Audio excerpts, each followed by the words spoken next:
Hello everyone and welcome to the end of March.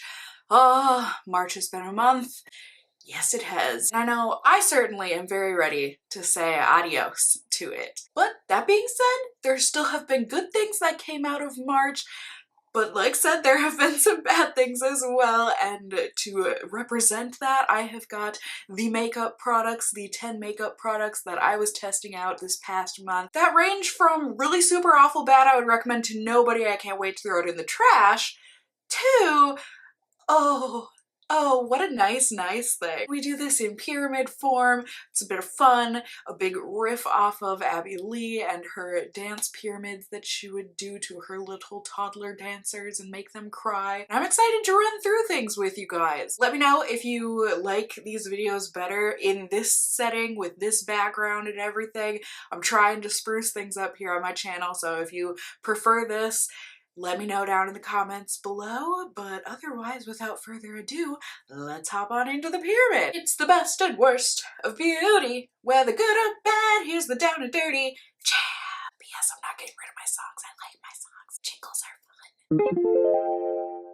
Bottom of the pyramid. For those of you that saw this video of mine reviewing this product, I think you could probably guess what this is going to be, and if you forgot, maybe I can remind you. This right here is the Ofra HD Mascara. Ofra had sent me a huge, wonderful package full of products to test out, to do a full face of first impressions on. I did that. This product was one of the things they sent me. It's in different packaging now. Ofra recently rebranded. Their new packaging looks awesome. However, this mascara, it's probably one of the worst mascaras I've ever tried in my life. It is wet, it is clumpy, it is sticky, it is goopy. It leaked into my eye and made my eye all kinds of black and painful. And then throughout the day, the stickiness never goes away. So it's like if you blink even slightly too hard, your lashes, your top and bottom lashes end up sticking together. It's just an unpleasant mascara overall. No, it is not what I'm wearing today. I would not subject myself to ever putting this on my lashes again after that first experience. If you don't believe me, go watch that video. Otherwise, please trust me when I say this mascara, oh, it was a no-go for me. It was a huge no-go, and I would recommend it to no one. Next up on the bottom of the pyramid here, I'm so sad. I think I'm gonna keep this product anyways because it's cute and I think it's cute. I know that's really no reason to keep things, but who knows, maybe the next time I do a declutter I'll have the heart to get rid of it, but for now, I just like looking at it. This is the Too Faced It's Bananas setting powder in the banana cream shade. It's the only one. It's so cute! It's a little setting powder and it's got bananas in it. It's got this little hula banana. This was from Too Faced's Tutti Frutti collection. I adore the packaging, not only the banana print on the front, I also love just the shape of it. I love the lift up here. I love the magnetic closure. Just overall, adore the look of this. Unfortunately, the actual powder itself, I shouldn't say it's not that it's bad, because it's really not good. I've tried using this as an all-over powder. I've tried using this especially as an under-eye powder, a setting powder, because that's what people seem to say this is best for brightening and setting the concealer under your eyes, but unfortunately for me, it's just a bit too dry looking when I do that. It just makes my under eyes look really crepey and overall not what I'm going for at all. But like I said, I really like the packaging. I just think it's cute to look at. Would I recommend this to anyone? No. But I'm happy to own it just so I can look at it. Am I gonna use it? Nope. But there you go, do with that as you will. And third thing on the bottom of the pyramid here, this isn't necessarily a bad product, but I didn't like it. I did, it was okay, but then I tried it another way. Either way, I've got this primer from Ofra. Don't worry, this won't be a whole pyramid full of Ofra. I've got lots of other brands here, but this is the Ofra Cool as a Cucumber Primer. Again, they did send this to me for review, and unfortunately, it was good in the sense that it does feel nice and hydrating, and it also did help to blur the look of pores on my face. However, it really didn't help with oil control for me, and that's mainly what I use primer for, is for oil control, in the sense that it then helps my foundation to fade a lot more gracefully and just hang on to my skin a lot better. This one didn't do that. If anything, I tried this with a couple other foundations off camera, and it certainly made one of them just look horrendous. The other one it just did kind of okay with, kind of like how it did with the Over foundation that I tested it out with. So overall, this primer, it wasn't for me. It did okay in the pore department, but it did not okay in the main reason why I use a primer department. And the last thing on the bottom of the pyramid here, this isn't necessarily a bad product, it's just not my favorite. I have got this concealer from Fenty Beauty. It's the Pro Filt'r Instant Retouch Concealer. I have the shade number 120. Like I said, it's not a bad concealer. I just have plenty others that I like more than this. I feel like it goes on nicely. It's a little difficult to blend out. It's not that it's pasty, it just isn't as like liquid and looking natural, I guess. It's not natural looking. It is quite full coverage. As you can see in the footage that I'm showing you, the parts where other concealer couldn't cover up or didn't cover up enough, this does do very well. It is awful underneath the eyes, like all sorts of creasiness, and I have heard a lot of people say if you have anywhere near semi-dry skin, this is a mess. Just, it's not good. But me with oily skin, it's also not good. My oils just wipe this off throughout the day. It's really not long lasting on me, and that's why it is as far down as it is, because otherwise, I mean, coverage is good. I can get it to blend. It's just overall, I would reach for other concealers before I ever reach for this one. Some of which are at a fraction of the price. I'm talking at least half the cost, so. Now moving on up to the second tier of the pyramid. Again, this isn't a bad product. It's just not great for me. It's another Fenty Beauty. I know, I'm so sorry. I love the packaging. I think it's gorgeous, but unfortunately I don't need to keep this. This is the Fenty Beauty Pro Filt'r Instant Retouch Setting Powder. I use the shade Butter. I did review this with the Fenty concealer at the same time when they released, and I feel like my opinions are basically the same. I guess I put this up higher than the concealer because initially and instantly, this does make the skin look gorgeous if you are looking for like a soft filtered matte kind of a finish. It's really, really pretty. However, I end up needing to use this like 800 times during the day because my skin just gets super oily with it on. It doesn't help to keep it mattified. I also personally don't like the scent. A lot of people in that video said they love the scent of this. I think it's way too strong, and it's kind of like a, I don't know, some people get offended when I say old lady, but it just reminds me of like an older rich lady would have this on her beauty counter kind of a smell. I don't know. Some people say it smells like vanilla. I highly disagree. It's not my favorite. And also, if you are sensitive to scents, I would maybe give this a sniff before purchasing it yourself because it does kind of linger on your skin throughout the day. Again, I think the packaging is gorgeous, kind of. The top gets dirty really easily, but other than that, I love the packaging. But overall, it's like the concealer. I have other powders that I love that are either the same price as this or cheaper, so I can't justify keeping with. And I would recommend / reach for other powders before that one for sure. Now next up we are getting on to the kinda good, I like them kind of products. This one in particular is a hair product and is one that I bought because of one of my friends here online, Vern, especially on her Instagram account, Vern's Got Curls. She has the most beautiful curls, like just so bouncy and ringletty and everything I wish mine could look like, but they just don't. Either way, she seems to really like this stuff, and so I figured I would give it a shot. It's not bad. It's just not my favorite. This is the Aussie Instant Freeze Gel 20-hour maximum hold. And that's the thing for me. It's not maximum hold for me. I don't know if I'm doing something wrong, but I just use this like I would any other kind of a mousse or a gel, and it does smell good. It's a very, very light smell. I feel like I really have to shove my hand with the gel in it into my nose in order to get a whiff, but it's like a nice fruity candy kind of a smell. It's very light. Like, it doesn't, I feel like some gels for curls can really kind of weigh your hair down. This one is a very flexible hold and lightweight, I would say, but unfortunately I just feel like it doesn't hold my curls as well throughout the day as some other like curling mousses and stuff that I've really liked in the past. So like I said, overall it's not that it's a bad gel, it does its job and it gives me some nice curls for sure, some definite definition. I just don't love it as much as I love other products. I don't know. Vern, am I doing something wrong? Tell me. You have the lovely curls. Instruct me, or anyone else who has lovely curls that loves this product. Let me know if there's a specific magic way to use this, but otherwise, it's just an okay one for me. Now, last thing on the second tier of the pyramid here, I have got the other concealer that you kind of already saw in this video. This is the Pacifica Liquid Cover Full Coverage Lasting Concealer. It's 100% vegan and cruelty-free. I have the shade number 20 NF.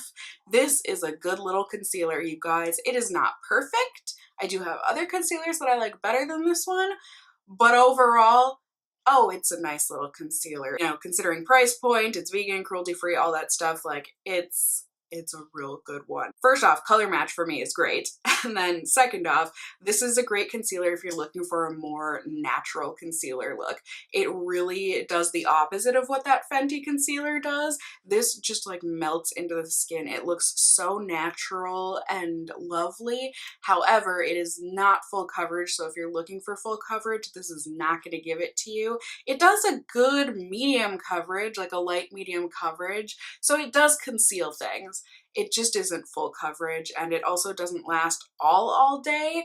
It lasts most of the day. It really depends on, you know, activity and oil level, and then also how long my day was. If I'm doing a quick kind of a 6 to 8 hour wearing makeup kind of a day, this is totally fine and lasts. But if I'm wearing my makeup for like 12 to 16 or more hours, this ends up fading and rubbing off. But otherwise, good concealer, good little concealer, and I would highly recommend it if they make it in your shade. Now, moving on up to the second to the top tier of the pyramid. Oh, I've got some cheek products, you guys. I have got some cheek products. This right here, this is an Ofra powder blush. It's in the shade Bellini. This is in the new revamped packaging, which I, for the most part, love. It's a little clunky. I think it could have been made a bit slimmer, but other than that, I love the magnetic packaging. It's got a nice big mirror. I love the little triangles in the blush, and then most importantly, the actual blush itself. Oh, it's a nice formula. Oh, is it ever. And this color, it's gorgeous. I think this is gonna be best on people who have very fair to a light medium complexion. I don't know, maybe if you build this up a lot, you could get it to show on a medium complexion, but it is a sheerer formula, so I'm not sure how much you could build it up. That being said, at least on me, this is such like, if you're looking for that fresh-faced kind of a look, just very natural and glowy, this is the blush for you. Oh, it is gorgeous. Like I said, because it is sheer and it is buildable to an extent, you can really get as little or as much of a pop on your cheek as you want. It just blends out seamlessly. I think it looks so gorgeous and natural, and it lasts most of the day. It's not the most long-lasting blush that I own, but I would say it definitely lasts up to 10-12 hours, that kind of a range, and then it'll start to fade. Oh, this is just, oh, it's a gorgeous blush with a gorgeous magnetic closure. This is one of those products that it's going to be hard for me to rotate out a different blush going into the next month here. But hey, the things we do when we love on a lot of makeup. Now, if you caught it, I did say that the second tier of the pyramid, I have got cheek products, plural, and certainly not normally that many syllables, but I have got the highlight that I've been using for the most part this past month. Oh, it's just a lovely little thing. This is just a little sample, but this is the Kevin Aquan Candlelight, the Celestial Powder. Oh my gosh, you guys. I got this little sample from Sephora quite a while back. It's got a magnetic closure, like, okay. And this powder, y'all, oh, I finally got around to trying it out for myself. I'm pretty sure this is supposed to be used as like an all-over powder, kind of like the hourglass powders that everyone goes bananas over. Me with oily skin, it's a bit much. But I could see if you used this very lightly and sparingly that it wouldn't look too crazy. It really does though, on my cheekbones anyways. It just gives that candlelit kind of a glow. It is so pretty and beautiful and subtle, and that's what I really like for my makeup, as I'm sure a lot of you all know. It's just gorgeous if you like that kind of a subtle look for a highlight. It just melts into the skin, blends in, lasts all freaking day. I don't care how long I'm wearing this. It is always on my cheeks at the very end of the night. Oh, it's gorgeous. It's definitely got a yellow, not shift to it, but an undertone to it. So if you don't like yellows on your cheeks, you might not like this. But oh, if you do, and you like that soft, diffused kind of a glow, oh, this is a nice highlight. All right, you guys, last but not least here, very top of the pyramid, this is a product that actually surprised me how much I ended up liking it once I figured out how to use it. I was not sure I was going to like this after trying it in my first impressions video, but with further testing, oh, have I fallen in love. This is one of the KAJA, I think they're called like the Bento eyeshadow trios. I have the shade number 3, Toasted Caramel. And it is so cutesy and fun. It comes with 3 eyeshadows. It is a trio and a little mirror in here. It comes with this nice like white, yellow, gold on top, just gorgeous. It also comes with a lovely chocolatey brown that's got that yellow to it as well. And then it's got like a rich dark chocolate with red undertones and a little bit of shimmer. The one on the bottom isn't as metallic and sparkly as the other two. But oh, this is a fun little trio, you guys. This month I have just been loving simplicity on my eyes for the most part. Just a one and done kind of a look. It's just, I don't know, it feels very fresh and I just really like it. The initial reason why I didn't think I was going to care for these is because when I first tried it out, glitter fallout everywhere. Real pretty, but glitter fallout all over my face. Not a fan. However, in order to make these work, and I think they're very worth making them work, is just by using a cream shadow stick underneath. I'm sure you could also use like a glitter primer or something. You just really need to give them something to stick to, because otherwise the glitter is just, it's gonna be a disaster unless you enjoy the look of glitter all over your face. The 2 sticks that I've been using the most with these are this Mally Eye Color eyeshadow stick in the shade Burnished Bronze. That's the one that I used today, and then I like to pair this one with the middle color. I also really love to use the Laura Mercier Caviar stick in Moonlight. I use that with any of these shades really, and then I recently have found with the ColourPop jelly that I used in my most recent Get Ready With Me, the Cruella one. It's the white one. Oh, it's gorgeous. And then with this one on top, paired on top of it,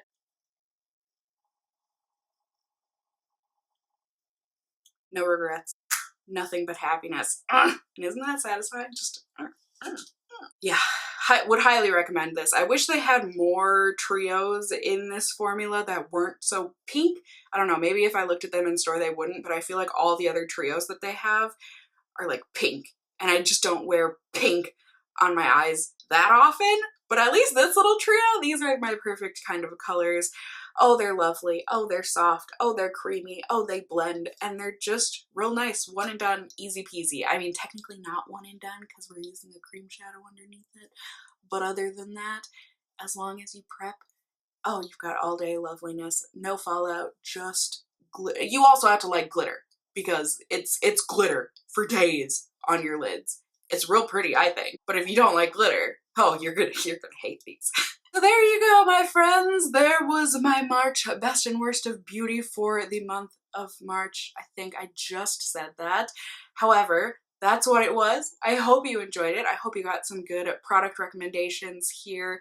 Also some good non-recommendations, some things to avoid. We got some changes coming with the channel this next upcoming month and beyond, so I hope you guys are as excited about them as I am. I've already started working on some of those videos, and at least I'm very excited about them, so I hope you guys are too. As always, let me know if you have any suggestions or types of videos that you want to see from me. Who knows, maybe I will end up doing them in the near future. Let me know in the comments down below what your favorite products that you were using this month were, or your least favorite products, and also if you have tried any of these products yourself, if you have the same opinion as me, a different opinion as me, it's all good. I love hearing from you guys down in the comments below.